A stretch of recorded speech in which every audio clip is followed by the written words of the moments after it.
Hello, I'm Mr. Lo Chip Kun from Earth Society. We are a group that goes to schools, to companies to give free talks on climate change, to raise awareness about climate change, okay? So without further ado, let's start the talk.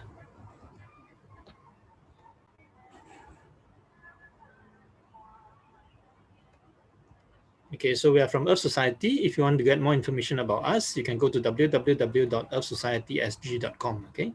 So let's watch a small clip on climate change. Thousands of glaciers are in retreat or vanished. Billions of tons of toxic methane gas are being released from the thawing Arctic soil and elsewhere. West Antarctic and Greenland ice melts are accelerating sea level rise. Many island nations are sinking or submerged.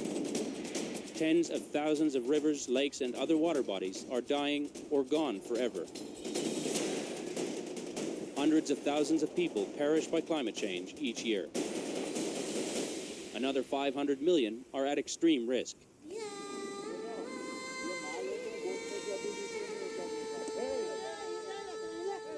1 billion people go to bed hungry every day. One child dies every 5 seconds from hunger. Tens of millions are uprooted as climate change refugees. Deadly tropical storms are increasingly deadlier. Heat waves and fires strike more too frequently. Disease-carrying mosquitoes are spreading as the climate heats up. 1/3 of the planet's land surface is turning to desert. The oceans are acidifying and killing marine life. More ocean dead zones are appearing. Up to 270 unique plant and animal species are lost each day. Millions of acres of old forests are dying or dead. Climate-related losses cost hundreds of billions of US dollars each year. The losses suffered by future generations are immeasurable. Okay, this is a very short clip, but it does show you what is happening on the planet. Okay, so you can see global warming is happening. The polar ice, the North and the South Pole, they're melting very fast. Methane gas, this gas is much more powerful in warming the environment. Okay, so it is 70 times more powerful in warming the environment than CO2 over a 20-year period. Okay, so it is now being released from permafrost and ocean. And we have more disasters, more floods, more droughts, forests are dying, and we have less food and water resource. Now you can see this is from United Nations IPCC, Intergovernmental Panel for Climate Change. The greenhouse gas has been increasing a lot ever since 1800 onwards, 1800 onwards, okay? And now CO2 is at about 415 parts per million, up from it used to be 278 parts per million. So there's 140 parts per million increase of CO2, okay? And methane and nitrous oxide also has been increasing a lot, okay? So what happens? So we are now having more droughts and dry spells. In 2012 in America, USA, there's a drought there. About 60%, more than half of America is under moderate to extreme drought condition. About 90% of their corn and soybean crops are affected. And in 2016 in Africa, there's a drought there, worst drought in 30 years. 40 million people are affected. Okay, now 14 million people have not enough food to eat. Okay. And in 2019, recently, 2 years ago in Philippines, there's a dry spell there. It affects 6 million people in Manila, the capital of Philippines, okay? So the people have to bring their containers and wait for the government vehicles to come and dispatch water for them because they have not enough water. And this is just 2 years ago in Philippines. Now in Singapore, we also have a dry spell here in July 2019. And July 2019 is the driest July in recorded history, okay? Ever since we start recording history 200 years ago, this is actually the driest July in this past 200 years. Okay, in July, we used to have an average of 15 cm of rainfall, half a ruler of rainfall. But in 2019 July, we only have 1.2 cm of rainfall, less than 10% of the rainfall that we used to have. Okay, and this is in July 2019. And other than droughts and dry spells, we also have increased floods. In Thailand, 2011, there's a flood there. That 1/3 of the country is underwater, 10% of the rice is lost. In 2012 in America, USA, one of the biggest hurricane that hits America, Hurricane Sandy, causes 67 million people to be affected. And in 2016 China, there's floods there, 32 million people are affected in China, okay? And Singapore, we have increasingly more flash floods in Singapore, okay? And in 2018, there's a flash flood here. On 8th of January 2018, about 12 cm of rainfall, 14 to 20 days of rainfall within 4 hours, and 9 locations are affected. in Tampines, Upper Changi Road, Bedok, for example, okay? And you can see this is January 2018 in 9:30 a.m. These red areas they are having a lot of rainfall at the same time, okay? So it's about 20% of Singapore is experiencing very heavy rainfall in 9:30 a.m. in January 8th of 2018. And because of that, a lot of places are flooded. And this is actually in Upper Changi Road. The flash flood causes a lot of water there, and the people have to stand on the seats of the bus stop to wait for the bus, because if they stand on the ground, the water is actually at knee level. Okay, so this is because of flash flood there, because about 10 cm of rain falls in just 4 hours. Okay. Now, other than that, on the Arctic, on the North Pole, Arctic ice is melting very fast. Global increase in temperature is about 1 degrees, but in the North and the South Pole, the region experienced about a 3 degrees increase in temperature. Okay, and this is very recent. Last year, 2020, in September, Greenland ice sheet about 130 square kilometers. That is, the area is bigger than Paris and 1/6 the size of Singapore. Okay, this peak of ice actually breaks from Greenland and fall into the ocean. Okay, and this is in September 2020. Okay, and that's because the temperature in Greenland has warmed by about 3 degrees. Now, Arctic ice area has dropped dramatically. It used to be 8.5 million square kilometers in the 1950s. Now it has gone down to only about 3.5 million square kilometers in 2012. Okay, so you can see we have left with only half the Arctic ice left. And in Greenland, if all of Greenland ice sheet were to melt, sea level will rise by 5 to 6 meters. And if there's a 5 to 6 meters sea level rise, more than 30% of Singapore will be submerged by the ocean. Huh? And if Antarctica, which is the South Pole, if all of the ice melt there, sea level will rise by 60 meters. That's a 20-story HDB building, huh? So we don't want that to happen at all. Okay, so the temperature in the world has increased by 1 degrees. To keep the planet in the safe zone, we should limit the temperature increase to a 2 degrees increase, okay, or 1.5 degrees increase, okay? So recently in 2018, United Nations IPCC tell us it's better to keep the temperature rise within a 1.5 degrees rather than a 2 degrees, okay? So if you want to keep it within 2 degrees increase in temperature, the whole world have to cut greenhouse gas emissions by half by 2050 to keep it within a 2 degrees. But if you want to keep it within a 1.5 degrees increase in temperature, the whole world have to cut greenhouse gas by half by 2030. That's why you hear from there are reports from IPCC, United Nations, telling us we have 10 years from now until 2030 to cut greenhouse gas by half. And that's a very tough target, because updates from United Nations Climate Change Conference tell us, okay, if we only rely on the governments to honor their pledge, then by 2100, the temperature will still increase by 3 degrees. Now, 3 degrees is way above the safe zone of 2 degrees or 1.5 degrees. Okay, so not only the governments have to do all they can, but individuals like you and I, we have to join in to try to reduce greenhouse gas as well from our lifestyle, okay? Now, solutions to global warming. Before we talk about solutions, we need to know what actions that we do that causes climate change. Okay, there are 4 things that humans do that causes climate change. First, we deforest, we cut trees and burn them. That causes about 17% of the world's climate change. Another one is we grow food, both plant and animal food. That causes about another 14%. So if you add these two together, cutting trees, burning trees, and growing food, that causes about 30%. 1/3 of the climate change comes from there, of the greenhouse gas emissions comes from there. Huh?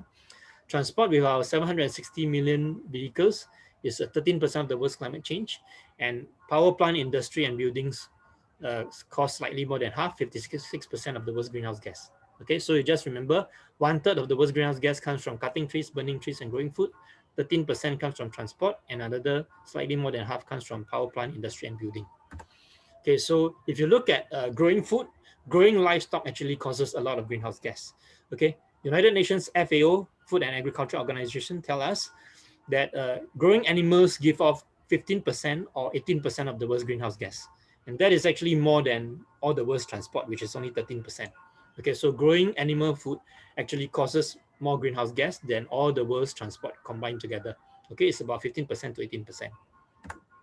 Now, Bill Gates tell us if cattle were a country, we have about 1.5 billion cows on the planet. Huh? If all of those add together become a country, they will rank 3rd in greenhouse gas emission.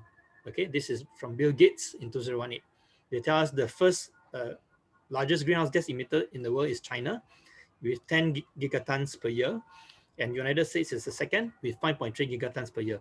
But if you add all the 1.5 billion cows together, then all these cows will emit 5 gigatons of greenhouse gas per year. So you can see the world's cows alone already emit 5 gigatons of greenhouse gas per year. They will be the third largest greenhouse gas emitter if they are a country. Okay, so you can see if you grow 1 kg of veggies or beans, it will give off 2 kg of greenhouse gas. If you grow 1 kg of chicken, it will give off about 6 kg of greenhouse gas.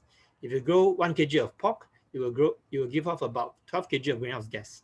Okay, and if you grow 1 kg of beef, it will give off about 30 kg of greenhouse gas. If you grow 1 kg of mutton, it gives off about 40 kg of greenhouse gas. So you can see growing cows and lambs, they actually have 4 stomachs. So when they digest their food, they give off a gas called methane. And that gas actually warms the environment 70 times more powerful than CO2. Okay, so you can see growing cows and lambs emits much more greenhouse gas than growing vegetables. Okay, 1 kg of beef is about 30 kg of greenhouse gas, 1 kg of mutton about 40 kg, as compared to 1 kg of veggies or beans, which is only 2 kg. Okay, so beef and mutton is about 15 times to 20 times more greenhouse gas than growing veggies and beans. Okay, so we can reduce meat consumption to reduce the world's climate change. Okay, to reduce global warming. So the world's people eat about 40 kg of meat per person per year. Okay, but on average in Singapore, we eat about 70 to 80 kg of meat per person per year. In Europe and in USA, they eat about 100 to 120 kg of meat per person per year. Okay, so Singaporeans were eating about double the global average. Americans are eating about triple the global average. Okay, currently most Singaporeans are eating about 4 to 5 portions of meat per day, about 300 grams per day. And in 2014, Health Promotion Board actually promotes a My Healthy Plate, which recommends 1 portion of meat per meal, which is 3 portions of meat per day. It's like 200 grams a day. So this is by Health Promotion Board. In 2014, they start promoting this diet, asking people to eat only 1 portion of meat and 1 portion of veggie, 1 portion of fruits, and 1 portion of rice and meal. Okay, so Singaporeans for lunch and dinner, we normally eat 2 types of meat, like fish, chicken, and then veggie and rice. So it's 2 meat, 1 veggie. So instead of 2 meat, 1 veggie, Health Promotion Board is asking us switch to 2 veggie, 1 meat, or 1 veggie, 1 fruit, 1 meat. Okay, cut the meat portion to only 1 portion. So if you follow that, we'll cut our meat consumption by half. It's healthier for us. It's better for the planet. Okay, if you follow this diet, you will have 200 grams of meat per day, 3 portions of meat per day. Okay, it's healthier for you. It's better for the planet. Now in 2019, United Nations, they actually work with Eat Lancet's Commission to come out with a diet that can feed 9 billion people by 2050. They call it the Planetary Health Diet. And this diet actually only talks about only 1 portion of meat per day and about 230 grams of grains and 300 grams of vegetables and 200 grams of fruits per day. So they're asking the world's people to eat only 1 portion of meat per day. Okay, so you have to take steps to reduce meat consumption from currently our 4 to 5 portion of meat per day. So we gradually should reduce it to only 1 portion of meat per day. And this is the United Nations Planetary Health Diet. Okay, so you can see it's a lot of fruits and veggies. And then there's only, if you talk about meat, it's only 1 portion per day. That's 70 grams of meat per day. Okay, so we have to think about reducing meat consumption from 4 to 5 portions down to only about 1 portion of meat per day. Okay. Now, countries are using a new way to fight climate change. They call it adopting meatless days. Okay, China, Hong Kong, America, they're adopting meatless Monday, means no meat on Monday. Okay, and Singapore, we are trying to promote Green and Healthy Monday, which is also called Veggie Monday. Okay, so this is the reason why. Meatless Monday is a simple idea. 1 day a week, cut out meat. This small change in our diet is good for our health and the health of the planet. It conserves water, saves energy, and reduces CO2. The idea has now spread from schools, restaurants, bloggers, and celebrities in America to people and places all over the world. Sir Paul McCartney, the Norwegian military, school children in the Philippines, and even the Israeli cabinet. The global movement is currently active in 40 countries and more than 22 languages. Okay, so you can see Meatless Monday is now active in 40 countries all over the world. Okay, so if one person were to go 1 veggie day a week for the whole year, that is 52 veggie days. Let's say you support Meatless Monday for the whole year, it's 52 veggie days. Then you actually can reduce greenhouse gas emissions by 220 kg of CO2. So that is like planting 11 trees to help to absorb CO2 to save the planet. Okay, so if one person go Meatless Monday for 1 year, 52 veggie days, you can actually help to reduce greenhouse gas by 220 kg. It's like planting 11 trees to help the planet. Okay. Now, even better than that, every single day you go veggie, you actually save 1,600 liters of water that day. Okay, because if you eat a meat diet, it will cost about 4,200 liters of water a day. If you eat a vegetarian diet, it will cost about 2,600 liters of water per day. Okay, so if just by going one day veggie, you actually save 1,600 liters of water. That is like saving 10 days of water you can use at home. Okay, because an average Singaporean use about 150 liters of water at home per day. So if you save 1,600 liters, it's like saving 10 days of water at home. So if you go one day veggie, you actually save 10 days of water you can use at home. If you go 1 month veggie, you actually save 10 months of water you can use at home. Okay, so that helps a lot also. So organizations that are supporting one veggie day a week in Singapore, we have a Vegetarian Society, we have Earth Society, which is us, we have WWF, World Wildlife Fund, and we have ACRES. They are supporting Meatless Monday to protect the animals. Veggie Societies and Kampung Senang, they're supporting Meatless Monday from the health angle to have more healthy body, okay, and more health. And Earth Society and WWF, we are supporting Meatless Monday to for the environment angle to protect the environment, okay. So if you want to go veggie, it's quite simple. You can go to this Happy Cow website, www.happycow.net. Okay, you can actually download a free Happy Cow handphone app. And once you're on the handphone app, it's like a veggie GPS. It shows you all the vegetarian restaurants or vegetarian stores around your area. Okay, so you can also go to Google Play, okay, to search for a Happy Cow handphone app. It's a free app. You can download it into an Android phone, and everywhere you go, once you open it, it will show you all the veggie restaurants around your area. So this will help you a lot in finding veggie meals during your veggie days. Okay, so if you want to check on YouTube, there's this documentary called Cowspiracy. There's a 15 minutes version on YouTube. You can search on Cowspiracy. It tells you all the environmental impacts that animal industry has on the planet. Okay, so you can go to YouTube and watch Cowspiracy on the environmental impacts of animal industry on the planet. Okay, and we are from Earth Society. More information of us can be found in www.earthsocietysg.com. Okay, that's all. So thanks very much. Can everybody just say, be veg, go green to save the planet? Okay, so be veg, go green to save the planet. So thank you very much. And that's the end of my presentation.